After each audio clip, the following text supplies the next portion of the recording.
Hello नमस्कार दोस्तों। अभिषेक जी हमसे कुछ प्रश्न करेंगे और उसका हम जवाब देने का प्रयास करेंगे। प्रश्न रहेगा एथिक्स से रिलेटेड, जो कि यूपीएससी या स्टेट पीसीएस की जीएस 4 में पूछा जाता है। एथिक्स, इंटीग्रिटी एंड एप्टीट्यूड नाम का जो पेपर है उसमें तो पहला टॉपिक यही बनता है कि नीति शास्त्र है क्या, एथिक्स क्या है। तो कुछ प्रश्न हमसे करेंगे, उसका हम जवाब देने का प्रयास करेंगे। तो सबसे पहला प्रश्न है कि एथिक्स है क्या? एथिक्स को अगर एटिमोलॉजिकली देखा जाए तो ये इथियोस शब्द से निकला है। इथियोस को ही फिर और ज़्यादा आगे कह लें सुधारा गया है, या कहें इसका जो अगला शब्द है वो एथिका है। ग्रीक भाषा या कहें यूनानी भाषा के शब्द से लिया गया है इथियोस या इथिका, जिसको बाद में अंग्रेजी भाषा में एथिक्स कहा गया। तो जिसका मीनिंग होता है ग्रीक भाषा में जो एथियो होता है, इथियोस, उसका मतलब होता है रीति रिवाज या परंपरा। यानी कि एथिक्स का शाब्दिक अर्थ ये हुआ रीति रिवाज या परंपरा। तो एथिक्स की डिफिनीशन क्या होती है? एथिक्स को हम दो तरीके से डिफाइन कर सकते हैं।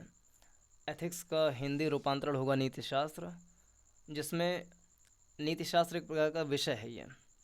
जब नीति शास्त्र एक ऐसा विषय है जिसमें हम किसी भी कृत्य को, उसके कोई भी कृत्य सही है कि नहीं सही है, यानी कि गुड है या बैड है, गुड है या एविल है, अच्छा है या बुरा है, सही है या गलत है, उचित है या अनुचित है, इस चीज़ के बारे में जब हम इवेलुएशन करने लगते हैं और इस बात का मूल्यांकन करने के लिए हमारे पास कुछ आधार होते हैं, उन आधार को बेसिकली नीति शास्त्र की भाषा में कहा जाता है, इसको मानदंड कहते हैं या मानक कह लें या सिद्धांत कह लें। तो इन सिद्धांतों के आधार पर जैसे समाज जो है कोई ना कोई कृत्य करने के लिए एक सिद्धांत बनाता है कि आपको इस दायरे में रह करके काम करना है। जब आप उस मानदंड के अनुरूप काम करते हैं या नहीं करते हैं, तो इस बात का अध्ययन करना ही नीति शास्त्र कहलाता है। शाब्दिक अर्थ में फिर से हम मतलब इसको लब बोलो आप कहें एक लाइन परिभाषा, तो नीति शास्त्र में इस बात का अध्ययन किया जाता है कि सामाजिक मानदंड या मानक या सिद्धांत जो बनाए गए हैं उसके अनुरूप कोई काम जो किया गया है, क्या वो उचित था या अनुचित था। बहुत बढ़िया। नीति शास्त्र एक मानकीय विषय है। इसके बारे में आपकी क्या विचार है? विषय दरअसल दो प्रकार के होते हैं। एक ऐसा विषय जो वर्णनात्मक हो यानी कि डिस्क्रिप्टिव हो, और दूसरा जो कह लें कि नॉर्मेटिव हो। नॉर्मेटिव मतलब ये हुआ कि जिसको हम कह लें कि एक शब्द चलता है मानकीय विषय।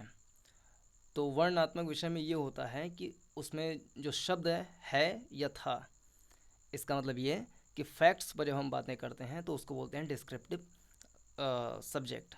लेकिन जब हम किसी मुद्दे के बारे में ये बात करते हैं कि क्या होना चाहिए था, अ, तो फिर से अगर हम बोलें तो डिस्क्रिप्टिव मतलब होता है किसी विषय के फैक्ट्स को बता देना, उसको बोलते हैं डिस्क्रिप्टिव। लेकिन जब हम उसी विषय के चाहिए वाले पक्ष में, शुड वाले पक्ष का हम देखने लगते हैं तो उसको बोलते हैं नॉर्मेटिव। फॉर एग्ज़ाम्पल, हिस्ट्री लिखने का एक तरीका ये होता है कि इतिहास में जो घटनाएं घटित हुई थीं, इतिहासकार सीमित संसाधनों या सीमित स्रोतों, सोर्स ऑफ इंफॉर्मेशन के तहत उसको लिपिबद्ध कर दें। यानी जो घटना घटी थी हूबहू वही लिपिबद्ध कर दें।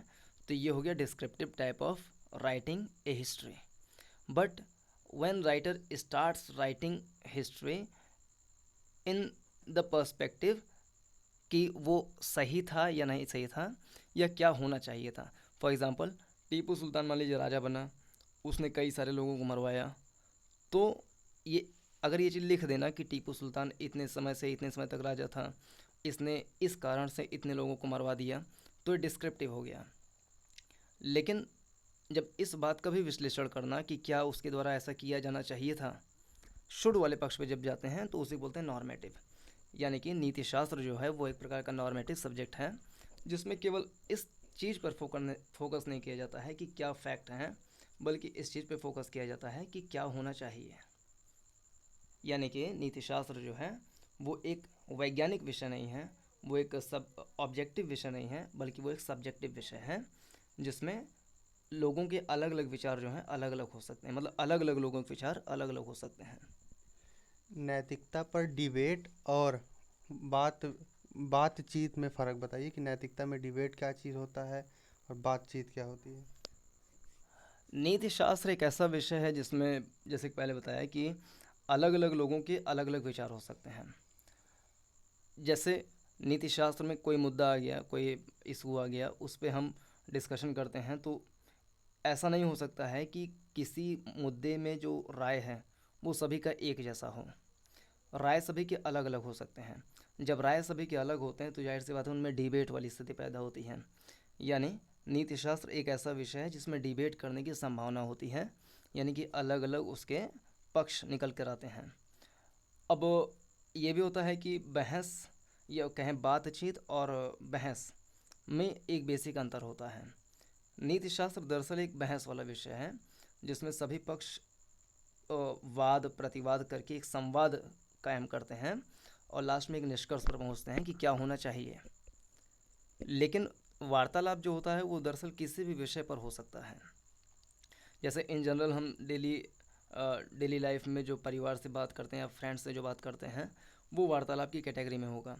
But when we start talking on a particular subject that is relevant to the current issue or that is relevant to any of the field that can be political, social or economical, then this way of talking will be called as debate. नैतिक मूल्य, आचरण और प्रतिमान का विश्लेषण करिए, मतलब describe this words. नीति शास्त्र और नैतिकता दो शब्द होते हैं जो कि सुनने में एक दूसरे के पर्यायवाची लगते हैं, लेकिन इसमें थोड़ा सा बेसिक सा डिफरेंस है। नीति शास्त्र एक विषय है जिसमें इस बात का अध्ययन किया जाता है कि मानकों के अनुसार कोई काम हुआ है कि नहीं हुआ है। लेकिन नैतिकता जो है वो एक कह लें गुण है, वो एक कह लें वर्चू है, या एक मतलब हम कह लें कि वो एक प्रकार का एक सामाजिक व्यवस्था है। नैतिकता एक सामाजिक व्यवस्था है जिसमें तीन चीज़ पर फोकस किया जाता है कि नैतिक मूल्य क्या है, फिर आचरण क्या है और प्रतिमान क्या है। जब हम एक ऐसे सामाजिक व्यवस्था में नैतिक मूल्यों, उनके आचरण और उनके प्रतिमानों का अध्ययन करते हैं तो उन्हीं को बोला जाता है नैतिकता। अब नैतिक मूल्य क्या होते हैं? नैतिक मूल्य वे होते हैं जिनको समाज का हर व्यक्ति पाने का प्रयास करता है, या वो इस बात का लक्षित करता है, लक्ष्य बनाता है कि हमें इसको प्राप्त करना चाहिए, तो उसको बोलते हैं नैतिक मूल्य, यानी कि मोरल वैल्यूज़ जिसको बोल सकते हैं। जैसे कि समाज का हर व्यक्ति चाहता है कि उसको सम्मान मिले, तो सम्मान एक प्रकार का नैतिक मूल्य हो गया। तो नैतिक मूल्य जो है उसको देखा नहीं जा सकता, इसलिए उसको अमूर्त की श्रेणी में रखते हैं, यानी कि abstract की श्रेणी में रखते हैं। और दूसरा शब्द है आचरण। आचरण मतलब कंडक्ट होता है, यानी जब हम नैतिक मूल्यों को अपनाने लगते हैं, यानी जैसे हमें सम्मान चाहिए या हमारा लक्ष्य है सम्मान को पाना, तो हम जैसे हमें जो चीज़ चाहिए तो इस चीज़ का एक्सपेक्टेशन किया जाता है कि हमको वो चीज़ करना भी चाहिए, क्योंकि आप सम्मान देंगे तभी आप सम्मान मिलेगा। तो जब आप सम्मान को लक्षित करते हुए किसी दूसरों को सम्मान देना शुरू करते हैं तो वो सम्मान देने वाली जो आदत है वो धीरे धीरे बढ़ जाती है, मतलब बनने लगती है। तो जब कोई नैतिक मूल्य करने की आदत आपके अंदर विकसित हो जाती है तो दरअसल वो आपका आचरण बन जाता है। और तीसरा शब्द है प्रतिमान, यानी कि नैतिक मूल्य को प्राप्त करने के लिए जो हम कृत्य करते हैं उसे बोलते हैं प्रतिमान, यानी कि प्रतिमान को दिखाया जा सकता है। जैसे कि नैतिक मूल्य abstract था, अमूर्त था, वो हमारे मन में होता है कि सम्मान पाना है, लेकिन जो प्रतिमान है वो दरअसल मूर्त विषय है जिसमें नैतिक मूल्य को पाने के लिए जो कृत्य किया जाता है उसको शामिल किया जाता है। जैसे कि हम सम्मान दे रहे हैं किसी को, या हमारे अंदर किसी के प्रति सम्मान है, तो सम्मान का भाव नैतिक मूल्य है कि हमें सम्मान देना चाहिए। लेकिन सम्मान देने के लिए जब हम उससे अभिवादन करते हैं या हाथ जोड़ते हैं, कुछ भी करते हैं, तो वो आ जाएगा प्रतिमान की श्रेणी में। तो एक एस्पिरेंट के जरिए से न सोचकर आप ये मतलब बताइए कि वास्तव में नैतिक शास्त्र जो है ये हमारे जीवन पे कैसे मतलब काम करता है। क्या वास्तव में इसके पढ़ने से हम अपने जीवन लाइफ डेली लाइफ में परिवर्तन देख सकते हैं, या फिर ऐसे ही बस ज्ञान के लिए हम पढ़ते हैं कि वास्तव में ये होता क्या है, असल लाइफ में इसकी क्या ज़रूरत है। नीति शास्त्र विषय का असल लाइफ में बहुत ज़्यादा वैल्यू है, क्योंकि जैसे इसमें जो जैसे नैतिकता 3 शब्द आया था, तो नैतिक वैल्यू जो नैतिक मूल्य हैं, नैतिक मूल्य कई तरीके के हो सकते हैं। जैसे कि सम्मान पाना तो बेसिक एग्जांपल था, लेकिन जैसे सत्य बोलना, या दूसरों को सम्मान करना, या दूसरे के बारे में गलत ना सोचना, अहिंसा का पालन करना, तो ये सारी बेसिक वैल्यूज़ होती हैं जो हर व्यक्ति को चाहिए होता है, या हर समाज जो है रिक्वायर करता है कि ऐसा होना चाहिए। जब नीति शास्त्र हम पढ़ते हैं या उसको अब बार बार, जैसे हम नैतिक मूल्य हो गया सीख लिए, उसको क्या होता है कॉन्सेप्ट सीख लिए, उसके बाद उसको हम अपने आचरण में जब लाने का प्रयास करते हैं, तो धीरे धीरे हमारे जो आचरण हैं वो सदाचरण में बदलने लगते हैं, यानी गुड कंडक्ट में बदलने लगते हैं। और जब हमारा आचरण सही होता है तो जाहिर सी बात है उससे हमारा जो लाइफ है वो तो डायरेक्टली इम्पैक्ट होता ही है, और साथ में दूसरे के लाइफ पे भी अच्छा इम्पैक्ट पड़ता है।